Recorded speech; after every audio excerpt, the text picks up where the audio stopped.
Hey guys, listen, this is the first opportunity I have a chance to talk to you guys since we took the Italy trip. I'm excited about our season coming up. I want to take this a few seconds to talk about just our fall sports. And when you look at what Dave Doeren did at Florida State, you know, obviously going in there and, you know, a team that's won 87% of their games there and him winning the game. You talk about men's soccer, who was able to beat Clemson, who's number 3 in the country, and then our volleyball team obviously beating UNC, who was picked to win the conference. So I need to talk to those guys more. Obviously, I know I got a season coming up, and I'm going to try to talk to them as much as I can to get their advice about how to win those type of games. But Italy was great. And when you think about Italy, remember I talked about before we went there that one of the things that I wanted our guys to do is to be able to bond. And regardless of what the outcome of the games are, to be able to get together as a team. And I thought we did that. I thought we saw some neat places. You know, obviously, you know, we had a chance. I did an exercise with the guys, and one of the things I did was I paired everybody up. And I said, tonight, we're going to come in, and you got all day to interview one of your teammates. And I want you to tell us something about your teammate that we didn't already know. And I'm telling you, man, it was some great stories. I found out nicknames. I found out about ex-girlfriends. I found out guys who could cook, who could dance. Malik, which I don't know if you guys know this, he actually did a rap song for us. So feel free if he comes up here to make him rap for you so he can talk about that. But it was a great experience. When I got back, I had to exercise a little bit extra. We ate a lot of pasta. I ate a lot of pizza. And I know you guys know I got an 8-pack, so I had to lose that part of it. So it was a good experience. When you talk about the basketball part of it, you know, you look at it, we played 3 games. I thought out of the 3 games, the game that we learned the most, obviously, was the game that we lost. The first game we won by 36 points. The second game, as we talked about, we played a bunch of A-League Italian professionals, and what a game it was. You know, we ended up losing in double overtime. But I think I learned more about my team in the loss than I did the win. Certainly, we had our opportunities to win the game. We fell behind. We got ahead. Some guys made some plays down the stretch. And so for me, I learned a lot throughout the loss in that game. And then the last game, as you guys read, we were up about, I would say, 40 points a game. And over in Italy, every gym that we played in was about 110 degrees. And obviously, the floor got real slippery. And I decided to, you know, cancel the game. So you can say we went 1-2 if you want to do that. But I thought it was a good experience and excited about our team. As you know, we've been working out, you know, 2 hours a week on the court. And I got to tell you now, the 2 guys that I've been most impressed with throughout practice has to be Leonard and Omir. I think both of those guys have been extremely good players. I think they pushed each other really, really hard through this process. We're getting there. Obviously, you know, conditioning has been a deal for us, and obviously I'm trying to get them in the best shape that they can be in for right now before they start playing. But we're excited as any team in the country to be able to officially start practice on Friday. So looking forward to it, excited about our bunch. I think everybody's buying into it. You know, if you take most publications that you read, we're going to be ranked anywhere between 11 and 14. Which is great for us. I wish we were 15 because certainly I can use that as a motivation factor for those guys. But, you know, I like the guys that I'm coaching. It's a fun bunch. I think, like I said, everybody's doing everything they're supposed to do on and off the basketball court. So at this time, I will take questions from you guys.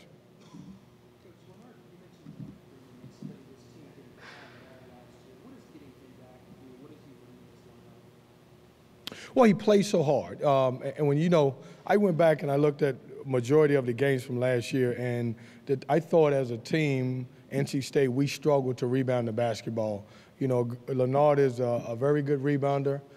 He plays extremely hard. He's probably in the best shape of his life, and I think you guys will be able to see that once you have a chance to watch him play.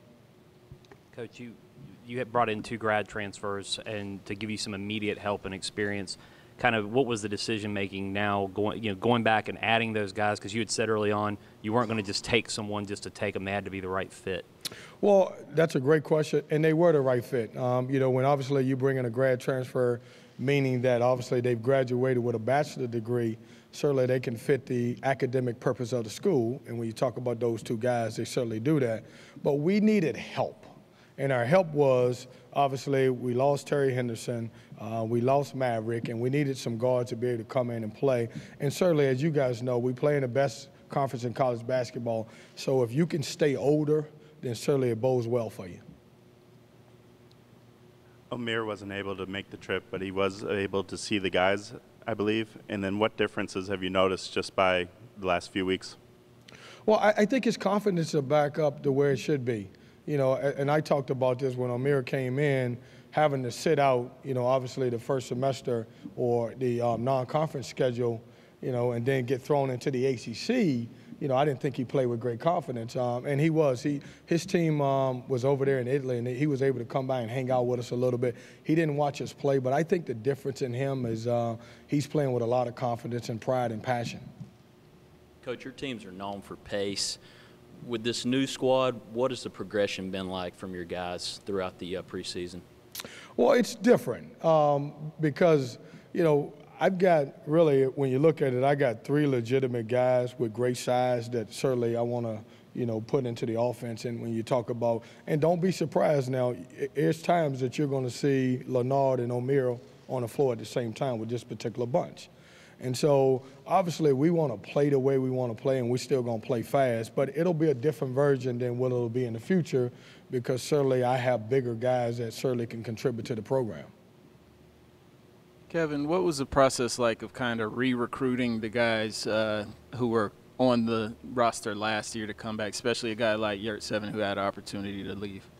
Well, it was a challenge. I mean, you know, obviously when you take over a program and everybody says, well, these are not my guys, the day that I took the job, the day that I did the press conference, they became my guys. And it was tough because I had to convince Amir that, you know, the situation here would be a little bit different than it was last year.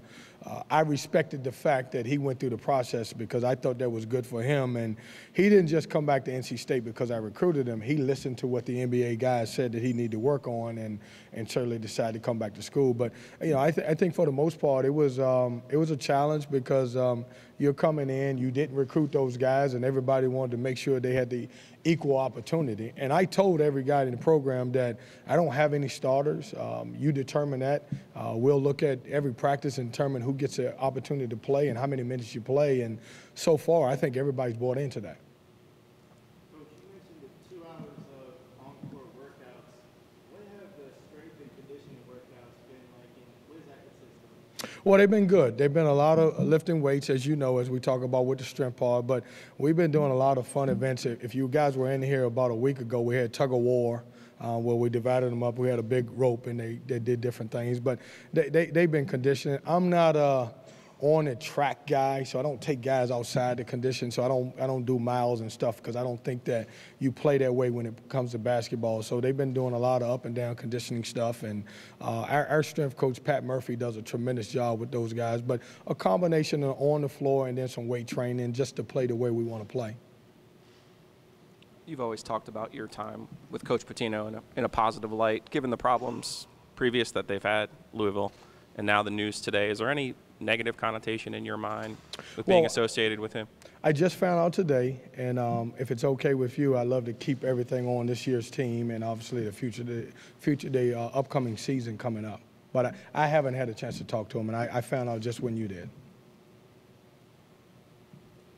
Malik has worked very hard to develop his mid-range game, but I also know that you probably want him to get at least 100 dunks next year. Maybe 95, but not 100. No, he's worked extremely hard on his game. You know, the challenge that I have with, you know, Malik is I want Malik and I want Leonard to be both leaders. There are guys who have been in the program for 4 years, and I want them to take ownership into their program because certainly I need those guys to have great years for us to be successful. And then you add the 2 grad transfers, also those guys coming in. I want those seniors and graduates to be able to step up and help the younger guys and bring them along. But he has developed his 15-foot jump shot. He's starting to put the ball on the floor a little bit. We're trying to get him out to 15 to 18 feet where he can feel comfortable and shoot the ball, but also rip and take guys off the dribble. Coach, Coach, what are your thoughts on the national anthem protests and President Trump's comments? And is that something you guys have talked about as a team, if that's something that players want to participate in this year? Well, that's a great question, and I have not, because obviously me having them 2 hours a week and obviously being recruiting, I haven't had the opportunity to talk to our guys. And I tell you what, last year when this stuff first came out, when I was at Wilmington, we sit down and we talked as a team. And, I let everybody express, what they felt about the flag and what was going on in society. For me, I want you to think about this. My grandfather was in the military. I spent 12 years at Hargrave Military Academy. So, military personnel and first responders, they mean a lot to me. I haven't had a chance to sit down with this group of guys and kind of get their take on, how they feel about what's going on. And I won't really get into it till I have a chance to talk to this particular group of guys. Coach, where do things stand with Braxton Beverly, and kind of what have you been able to do with him as far as on the court stuff? So Braxton is, we submitted the waiver 2 weeks to today, and certainly we haven't heard anything back. I will say this, I feel okay with it because they haven't came back with any questions, and we're anxiously awaiting. As far as what he can do, certainly he can practice, he can participate in everything else. The only thing he's not allowed to do at this point is competition.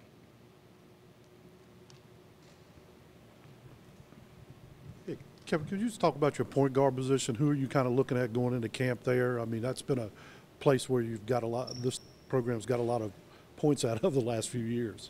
Yeah, I'm hoping to get Dennis back. Now, the guy that needs to play well, obviously, is Markell Johnson. When you think about the fact that, he has played in a lot of ACC games.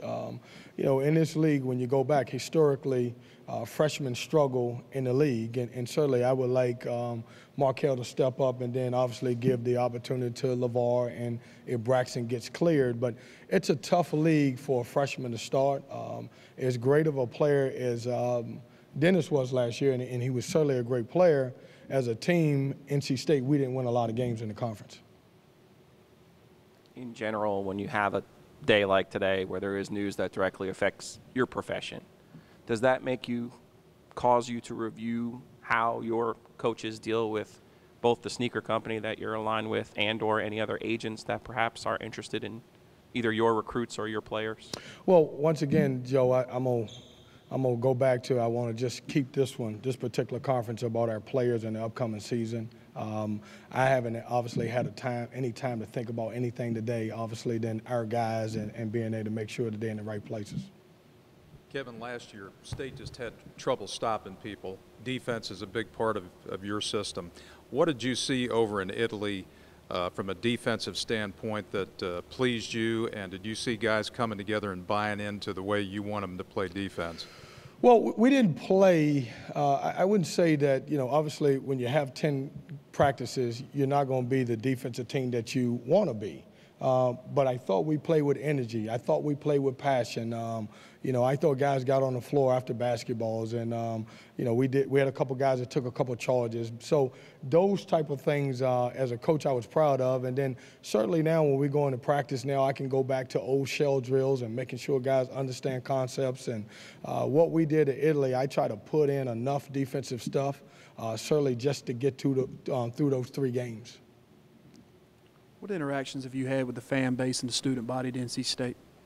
A lot. Obviously through a lot of speaking engagements, I've been able to go out and I've been able to talk to a lot of the fan bases and just, being on campus with the student body. And, I think everybody wants the same thing. They understand where we're at as a program and where we need to go. But I think everybody wants a program that they can be proud of, that plays with energy and passion all the time. How have you helped Torrens' confidence, and have you pondered how you could also have some of the oldest team, and one of the oldest teams in the country out there on the court? Well, I think TD is playing with a lot of confidence. He believes in the system.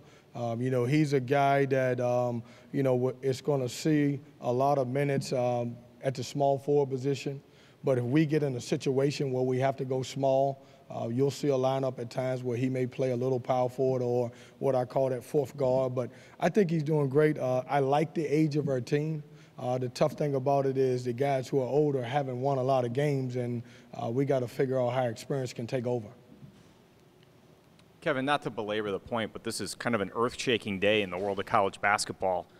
Speaking globally, do you think the allegations today reflect the state of college basketball, or do you think they're an aberration based on your experience? Once again, I'm going to stick to the spirit of what this press conference is about, and obviously keep the focus on our players, and you're going to have the opportunity to talk to those guys, but I want to keep it on NC State basketball at this moment.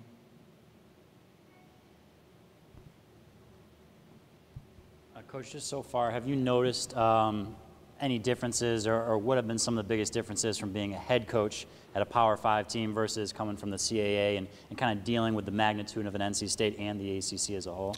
Well, I think it's a lot similar. You know, coaching is coaching. You know, obviously, I know you guys, but when you get between the lines, you're focused on what you do best. And for me, you know, my background is coming from Hargrave and then as a head coach and then getting the opportunity to be at Wilmington as a head coach. So I don't do anything different. You know, our guys, my teams traditionally compete hard. They play hard on both ends of the floor, and not much difference in that part of it.